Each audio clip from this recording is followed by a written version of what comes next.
Alô, galerinha! Sou o professor Guedes, estou aqui para comentar e corrigir com vocês a questão de química mais difícil que já caiu na UERJ, na minha opinião, é claro. Bom, sem mais delongas, vamos colocar o texto da questão aí, caiu no exame discursivo de 2001, tem bastante tempo, tá? E esse texto aqui tem muita informação pertinente, então vou pegar meu marca-texto aqui para a gente achurar o que é importante nesse texto. Vem comigo! O experimento descrito a seguir contribuiu para que Lavoisier derrubasse a teoria do flogístico. Lavoisier aqueceu o litargírio, óxido de chumbo 2, até que este se convertesse completamente em um ar, termo usado na época para designar um gás, e um metal. Mediu o volume do ar produzido e afirmou que este volume era 1000 vezes maior que a quantidade de litargírio utilizada. Considere que a comparação de Lavoisier referia-se ao volume das substâncias, que a densidade do litargírio equivale a 9,37 grama por ml e que o experimento foi realizado no nível do mar e que o gás apresenta comportamento ideal. A pergunta é: determine a temperatura absoluta em que Lavoisier realizou esse experimento. A temperatura absoluta é aquela medida em Kelvin, escala absoluta de temperatura. Pois bem, para mim é uma questão bem difícil e quando a gente lê não sabe nem por onde começar, né? Então vamos começar pelas informações que o texto fornece aí sobre essa reação.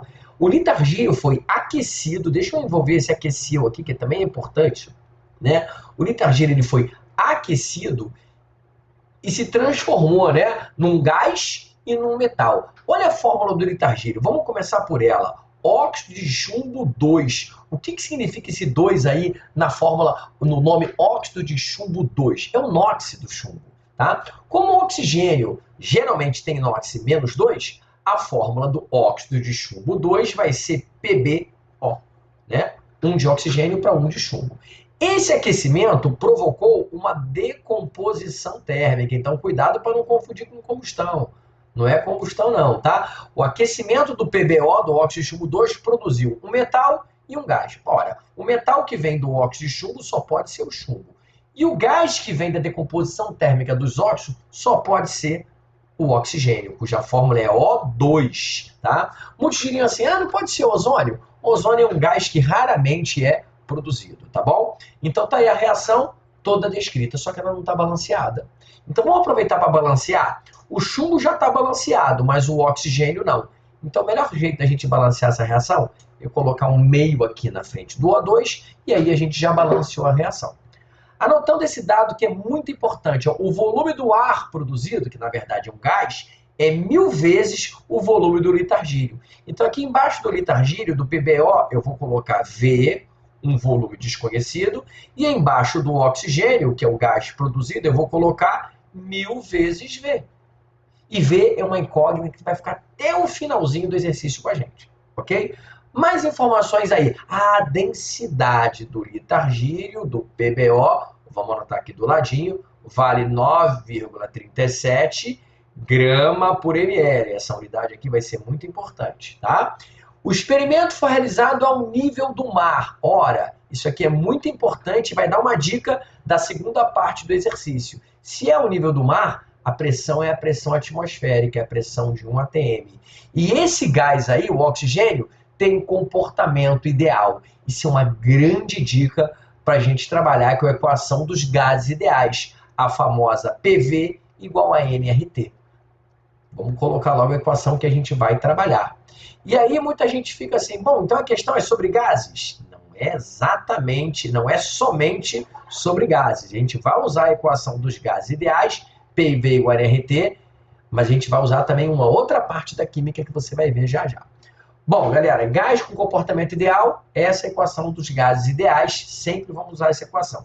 Vale lembrar que esse R é aquela constante dos gases ideais, ela vale 0,082 e ela tem unidade, hein? Essa unidade é muito importante, 0,082 atm vezes litro por mol por Kelvin. Isso aqui é muito importante porque a unidade da constante que eu estou utilizando indica quais unidades eu tenho que usar na equação PV igual a nRT.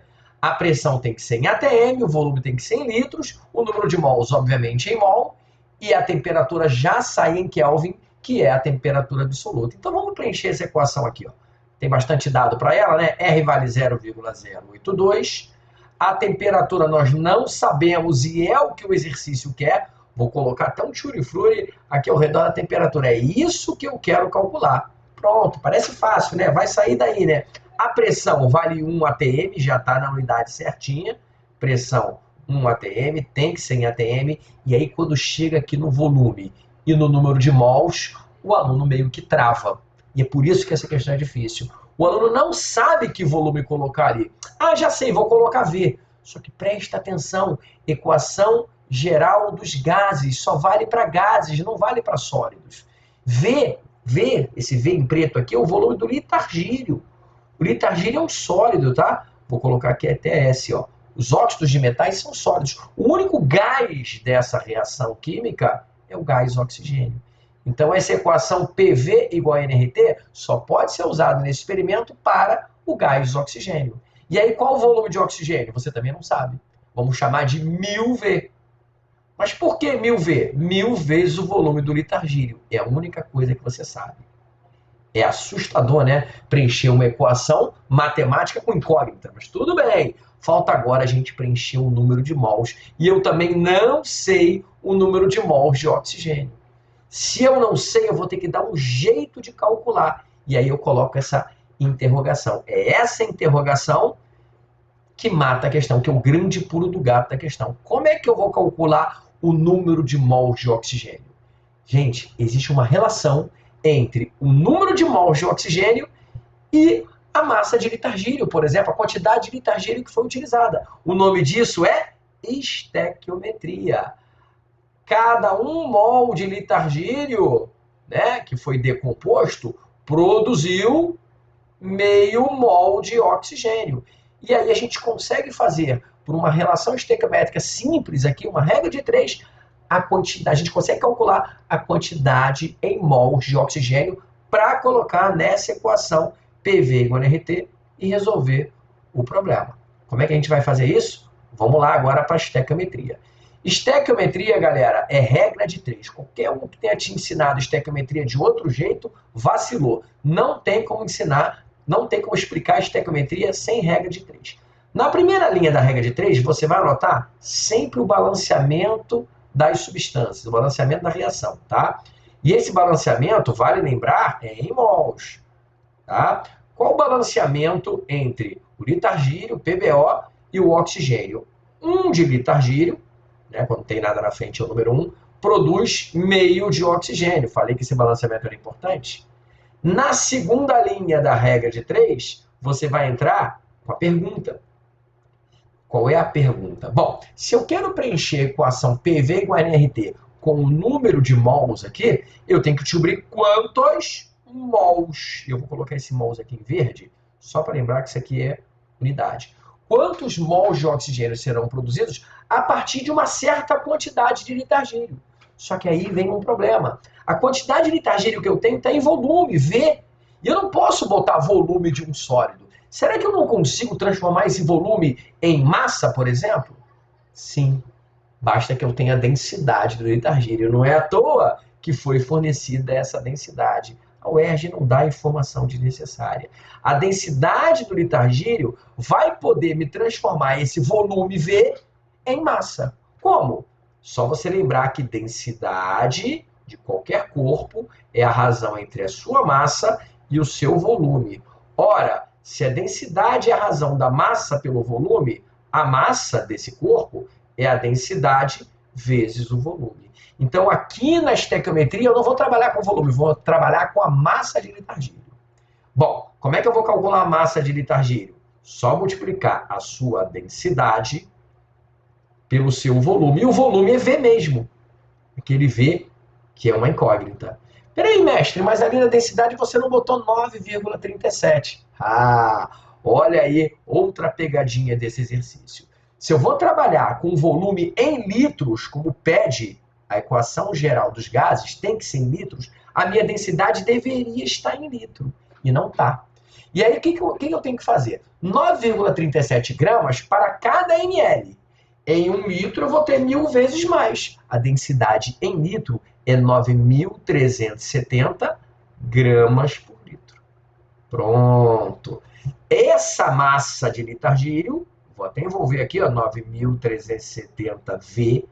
Gente, V é uma incógnita. Vai entrar aqui, ó, 9.370 V, aquele V maiúsculo, gramas. E aí o aluno fica malucão, né? Como é que eu vou fazer estequiometria com V? Calma, esse V vai cortar já já, mas vai fazer estequiometria com V. E aí preste atenção nas unidades da estequiometria. Em cima de mol, eu quero calcular o número de mols. Eu tenho que trabalhar com mol. O balanceamento já é em mol mesmo, né? Então meio mol tá ok. Mas em cima de gramas, esse 9.370 V de litargírio é a massa de litargírio que vai produzir alguns mols lá que a gente vai descobrir de oxigênio. Tá em gramas. Como é que eu faço para trabalhar em gramas? Eu vou lá na tabela periódica, no final da prova da UERJ, pego a massa atômica do chumbo, a massa atômica do oxigênio é 207 mais 16 e vai dar uma massa molar de 223. 1 mol de litargírio pesa, tem massa 223 gramas. Uma regrinha de 3, a gente vai descobrir o número de mols de oxigênio para jogar na equação PV igual a RT.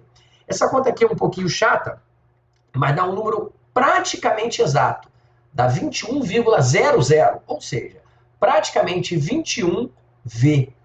Como assim, mestre, 21V? V é incógnita que a gente não sabe qual é. Esse aqui é o número de mols de oxigênio que foi produzido por esse litargírio em função de V.